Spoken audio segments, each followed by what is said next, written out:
Hi there, Creekers. I hope everyone's doing well. I'd like to welcome you to Jupiter, Florida, and my garage at my house.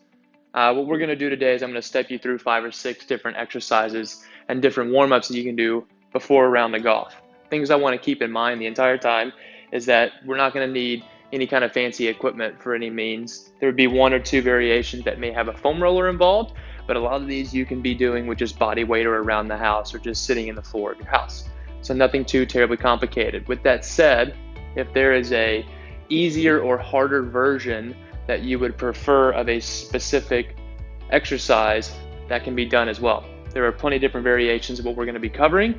These are just 5 or 6 things that I do before every round that I recommend to anybody do these before every single round they play. Even if they're not playing, I still recommend these things to be done on a day-to-day basis.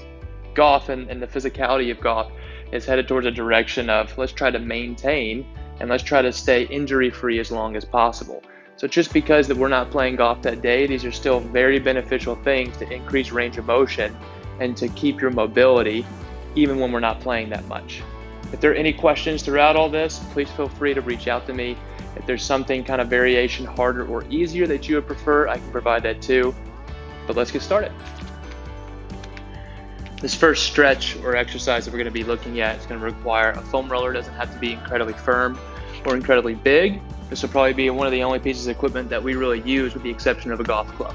But this will get things warmed up. This is what we call a T-spine or a lat rollout. We'll place this foam roller right underneath our scapulas. We're going to keep our spine as straight as possible when we're getting into this position. Core is going to stay low to the ground the entire time. With your hands behind your head, we're going to use this foam roller and stretch out our lats and get a nice little T-spine stretch through there. My core is staying very frozen and staying touching the ground. I'm not lifting my lower back, and I am using my hands and arms to get a nice little stretch in there. Let's do 4 and 5 of those. For a little bit step more advanced, we can add some rotation, which would then isolate the left and the right side of the body. So if I bank my legs over to the left, it's the same exact motion on the way back. You're just going to feel a deeper stretch in one side of your body. And then we would do that again on the right side. We could do 4 and 5 of those. Next up, we're going to warm up the core. Core is the first thing that I try to warm up after I do some light stretches. Therefore, I'm trying to minimize risk of injuring myself. But the core engages quite a bit with some dynamic movements. So I like to get the core activated as quickly as possible after we do some stretching. To do that, I'm going to lie flat on my back. I'm going to take this 6-iron in my hands, and I would recommend a 6-iron just for the length. Grip goes into the toe. We're going to put it on our left toe, and if it's on my left toe, my right hand, so I have the opposite, pushing down on either side of this golf club, keeping a lot of tension on there. Once I'm keeping tension, I'm going to take what's not holding the golf club, and I'm going to do some taps. Slower we do these, the better. As I'm doing them, I'm still keeping tension right here. Let's do 8 to 10 of those on each side, and then we would switch sides and do 8 to 10 on the other side. Next, we're going to do some reverse lunges with rotation. We're going to do these a little bit quicker and a little bit more fluently so that we can kind of build the heart rate a little bit instead of slowly and one at a time. I'm going to take my 6-iron again, and when I kneel down and take my first reverse lunge, whatever leg is in front of me, I'm going to take my 6-iron and I'm going to rotate over the top of it. So I come here, down, rotate, up. And I'm going to do that, and I'm going to alternate on each side. So whatever leg is up in front is the one that you're going to rotate over. Let's do 7 to 8 of those on each side. If you want the more difficult version of this, keep your knee hovering off the ground whenever you go down and try to hold that split squat position a little bit longer instead of letting your knee come to a rest.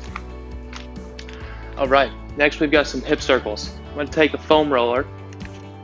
I'm going to pin that foam roller up in between me and the wall here, just right on my hip. The hip that is not holding that foam roller is going to do big, wide, slow circles. Think about your knee and your hip making the circle, not so much your foot and your ankle. Bigger and slower the better. Go as wide as you can, 8 to 10 on each side. If you do not have a foam roller, it's okay. I have a coconut. You can use anything in the house, anything to provide a little bit of space, and anything that you can pin yourself up against the wall with a little bit of space in between. This is only just to kind of brace and hold your posture while you do it. Next on our list is a deep overhead squat. We're going to take your 6-iron, hands straight up. We're going to squat down as far as we can and as deep as we can into this deep overhead squat. Your goals on this is to keep your arms as straight as possible, to get as deep as you can into this, and to keep your heels on the ground. You will feel a stretch. Some of you will be able to go all the way down. Some of you won't be, and that's okay. If you have a little bit of limitation or difficulty doing this squat, go as deep as you can, feel the stretch, come back up, see if you can go a little bit further as you progress through this. If you have some tightness or you have difficulties with this is a dynamic movement that's doing a lot of things. You may be tight somewhere else. But I do want to mention, if there is somebody, or the people who start doing this, whenever they try to get down to that little squat, if their heels pop up off the ground trying to compensate, that's going to be due to poor ankle mobility. And the reasons why I bring that up is it's very relevant to the golf swing. So if my heels have to go up as I try to start down, my ankles are not actually flexing, they're not stretching. So, reason why that's relevant. Early extenders of the golf ball and the golf swing. As a golfer approaches impact, early extenders will go to the ball and they invade that space. If you are one of these people, chances are your heels have to pop up off the ground. And if you fail that deep overhead squat, it's okay because we have an extra stretch for you. But this is directly related to early extenders of the golf ball, opposed to staying flat-footed in their lead foot and then posting at impact. So if you are one of those people, we're going to add one more stretch. Split squat position, take a fist. Get a fist between the grip and the lead toe. Both hands on top. Arms are going to stay straight, keeping your heel as flat to the ground as possible. We're going to try and touch our knee to the club. You're going to feel a big stretch to the Achilles right here. Go as close as you can to that club until you touch it. If you can't, let's start small and then try to work big and slowly stretch it. The more you stretch this, the deeper you can go on that squat. So stand up and then check it again. Do 8 to 10 of these ankle stretches on both sides. Loosen that up, especially if you're an early extender of the golf ball.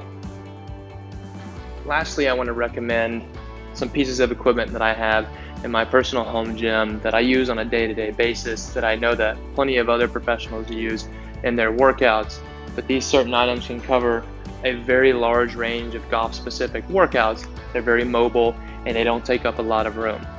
First up is this big intimidating guy back here. It's called a lever bell. There's obviously a counterweight on this one side. Gripping it at different positions allows it to effectively weigh more in your hands. It engages a lot of core, and there are a number of different exercises that you can do with this that is full body. I've got a half foam roller. I don't need a ginormous one. This is a firm foam roller as far as the density of it. I don't like the big ones. They just take up a little bit more room, but that's me personally. I'll put this name up on the screen. These are Val slides. These are used to create frictionless surfaces whenever they go on carpet. The underside of this is plastic and the top is a cushion. Really good for core and different cardio. These 3 bands are fantastic. I've got one in the golf bag I carry with me all the time. Really good for heating up and warming up your lower body. Really good for hip mobility and different ankle strengths. So we can really use these in a number of different ways, and I'd highly recommend getting some of these.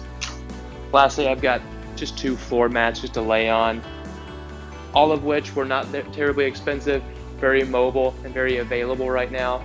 I'd recommend you get one or all of these things, and they can cover a number of different things that we're trying to achieve. I hope this was all helpful. If anyone has any questions, you're more than welcome to reach out. I hope everyone stays safe and stay fit.